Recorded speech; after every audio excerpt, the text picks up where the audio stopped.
بسم اللہ الرحمن الرحیم الحمد للہ رب العالمین والصلاة والسلام علی اشرف الانبیاء والمرسلین نبینا محمد وعلی آلہ وصحبہ اجمعین ثم اما بعد۔ کل گزشتہ درس میں ہم نے قریش کے رسول اللہ صلی اللہ علیہ وسلم کو ستانے کے دو واقعات، جن میں سے ایک مرتبہ آپ صلی اللہ علیہ وسلم کو حضرت ابوبکر رضی اللہ تعالیٰ عنہ نے اور دوسری مرتبہ حضرت حمزہ رضی اللہ تعالیٰ عنہ نے مدد کر کے آپ کو کفار قریش کے شر و فساد سے نجات دلائی تھی۔ اسی موقع پر حضرت حمزہ اسلام لائے تھے اور اس کے 2-3 دنوں کے بعد حضرت عمر بھی اسلام لے آئے تھے،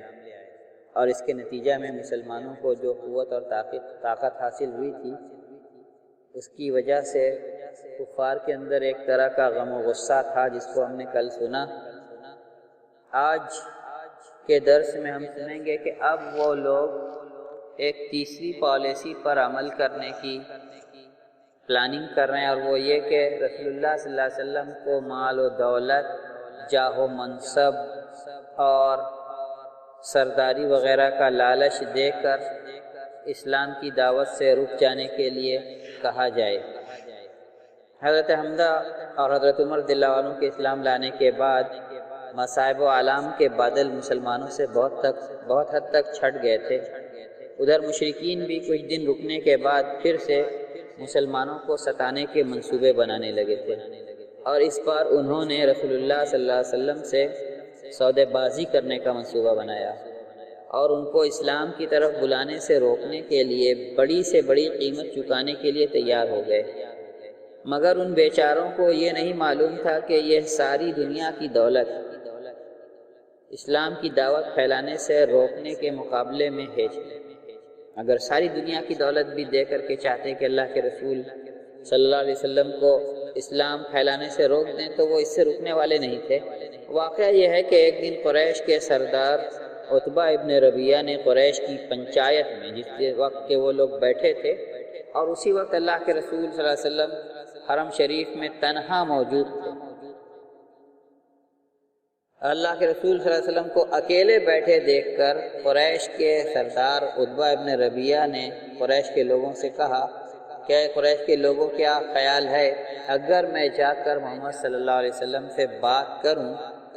اور میں ان پر کچھ پیشکش رکھوں؟ ممکن ہے وہ کوئی پیشکش قبول کر لیں اور ہم انہیں ان کا مطالبہ دے دیں اور وہ اسلام کی طرف بلانے سے رک جائیں۔ لوگوں نے کہا کہ بے شک جائیے۔ ابو الولید ان کی کنیت تھی عتبہ کی، چنانچہ عتبہ محمد صلی اللہ علیہ وسلم کے پاس جاتا ہے اور کہتا ہے کہ اے بھتیجے، آپ ہمارے درمیان بہت شریف، باعزت، اونچے حسب نسب اور اعلیٰ خاندان کے فرد ہیں۔ آپ ایک بہت بڑی بات لوگوں کے سامنے پیش کر رہے ہیں جس سے ان کے درمیان فرقہ بندی ہو گئی ہے۔ آپ ان کو کم عقل کہتے ہیں، ان کے معبودوں کو باطل قرار دیتے ہیں، ان کے دین کو غلط کہتے ہیں، ان کے گزرے ہوئے باپ داداؤں کو کافر کہتے ہیں۔ میری بات دھیان سے سنیں، میں چند پیشکش آپ کے سامنے رکھتا ہوں، آپ ان میں غور و فکر کیجئے گا، شاید کوئی پیشکش آپ قبول کر لیں، آپ کو پسند آ جائے۔ آپ صلی اللہ علیہ وسلم نے بڑی حلیمی کے ساتھ کہا کہ ابو الولید جو کہنا چاہتے ہو کہو۔ عتبہ ابن ربیعہ نے کہا کہ اگر آپ اس دعوت کے بدلے جو آپ جس دین کی دعوت پھیلا رہے ہیں مال و دولت چاہتے ہیں تو ہم آپ کے لیے اتنا مال اکٹھا کر دیں گے کہ آپ ہم میں کے سب سے مالدار آدمی ہو جائیں گے، اور اگر آپ اس سے مقام و مرتبہ حاصل کرنا چاہتے ہیں تو ہم آپ کو اپنا سردار بنا لیں گے اور بغیر آپ کے مشورے کے کوئی فیصلہ نہیں کریں گے، اور اگر اس کے ذریعے سے بادشاہت چاہتے ہیں تو ہم آپ کو اپنا بادشاہ بنا لیں گے، اور بعض روایات میں آتا ہے کہ اگر اس سے آپ مکہ کی کسی شریف زادی اور خوبصورت دوشیزہ سے شادی کرنا چاہتے ہیں تو آپ کہیے ہم اس سے آپ کی شادی کرا دیں گے۔ اور انہوں نے آخری بات جو کہی وہ ہے کہ اگر یہ سب آپ کو خواب میں دکھتا ہے اور اس خواب کو دفع کرنے کی آپ کو طاقت نہیں ہے تو ہم آپ کے لیے علاج کرنے والوں کو بلا دیں گے، جادوگر وغیرہ قسم کے لوگوں کو، اور اپنی دولت خرچ کر کے اس سے آپ کو شفا دلوا دیں گے، کیونکہ کبھی شیطان انسان پر حاوی ہو جاتا ہے جس کا علاج ضروری ہوتا ہے اور ایسے ہی کچھ اور باتیں عتبہ نے کہیں اور پھر خاموش ہو گیا۔ جب چپ ہو گیا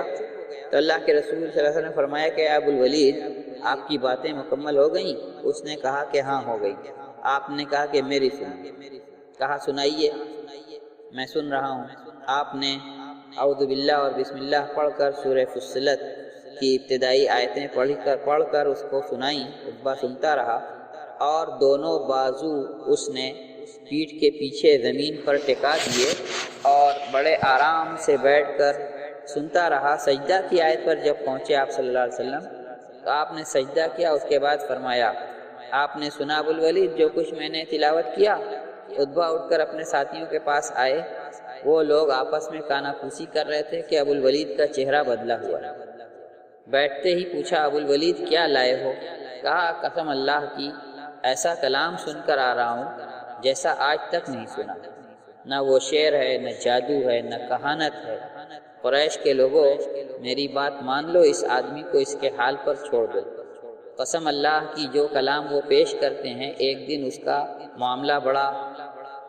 سنگین ہونے والا ہے،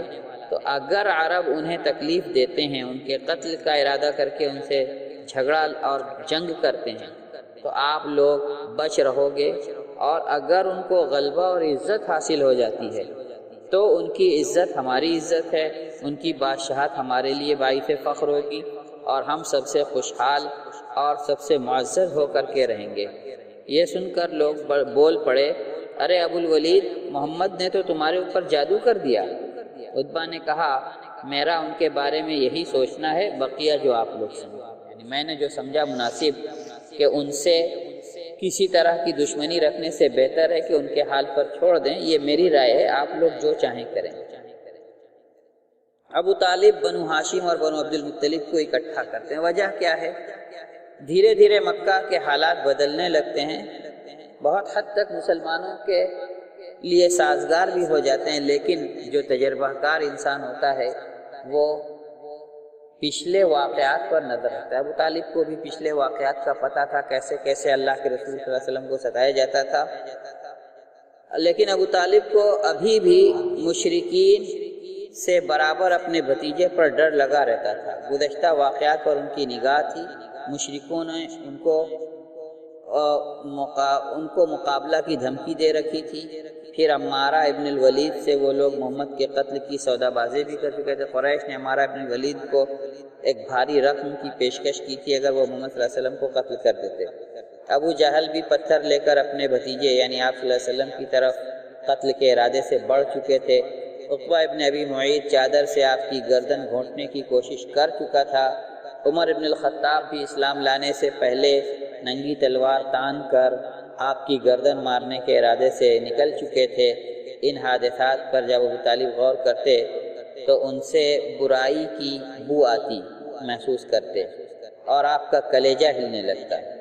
اور اگر مشرکوں میں سے کوئی اچانک ان کے بھتیجے پر دھاوا بول دیتا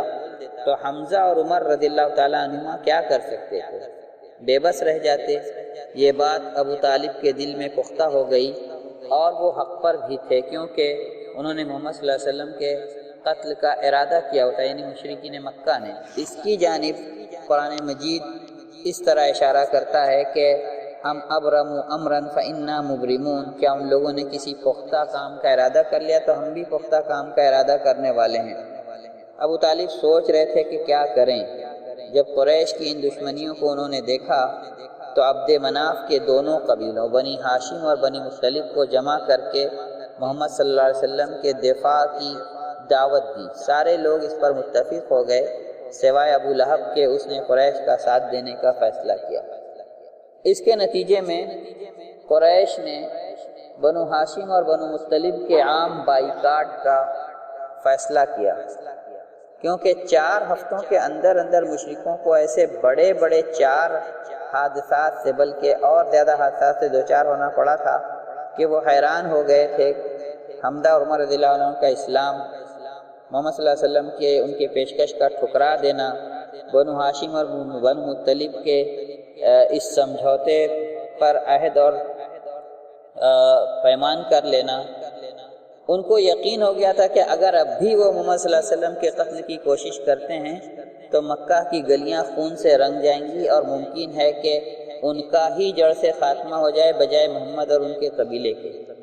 اس لیے وہ لوگ وادی محصب کے خیف بنی کنانہ نامی مقام پر، یعنی مسجد خیف جہاں پر آج ہے وہاں، اور وہ وادی محصب سے تھوڑا ہٹ کر کے ہی جگہ ہے، زیادہ دوری نہیں ہے، وہاں سے اکٹھا ہوئے اور آپس میں معاہدہ کیا کہ بنو ہاشم اور بنو مطلب کے خلاف ایک جٹ ہو جایا جائے گا اور ان کا مکمل طور سے بائیکاٹ کیا جائے گا، نہ ان سے شادی بیاہ نہ خرید فروخت، بلکہ ان کے ساتھ اٹھنے بیٹھنے اور میل جول سے بھی بچیں گے۔ اس مضمون کا ایک حکم نامہ لکھ کر، ایک پروانہ لکھ کر بنو ہاشم سے کسی بھی حال میں صلح نہیں کریں گے اور سلسلے میں کوئی نرمی نہیں برتیں گے یہاں تک کہ وہ لوگ محمد صلی اللہ علیہ وسلم کو ان کے حوالے کر دیں۔ یعنی اگر بنو ہاشم اور بنو مطلب اللہ کے رسول صلی اللہ علیہ وسلم کو ان کو سونپ دیتے ہیں کہ وہ ان کو مار ڈالیں تو وہ ان کے ساتھ اس بائیکاٹ کو ختم کر سکتے ہیں۔ اس صحیفہ کو بغید ابن عامر نے تحریر کیا تھا۔ اللہ کے رسول صلی اللہ علیہ وسلم نے اس پر بددعا کی تھی اور اس کا ہاتھ شل ہو گیا تھا۔ یہ محاصرہ بڑھتا رہا اور ان سے نان نفقہ سب کچھ روک لیا گیا۔ مشرکین مکہ میں کوئی کھانا داخل ہونے نہیں دیتے تھے، اور اگر کوئی تاجر مکہ میں کوئی سامان لے کر آتا تو جلدی سے بڑھ کر کے خود خرید لیتے تاکہ مسلمانوں کو اس میں سے کچھ نہ ملے۔ بڑی تنگی کا سامنا ہوا مسلمانوں کو، پتے، درختوں کے پتے اور چمڑے کھانے پر مجبور ہو گئے، یہاں تک کہ جس وادی ابی طالب میں، شیب ابی طالب میں وہ لوگ جمع تھے، اس کے پیچھے سے وادی کے باہر سے بھی سننے والا عورتوں اور بچوں کے چیخ و پکار اور بھوک سے بلبلانے کی آوازیں سن سکتا تھا۔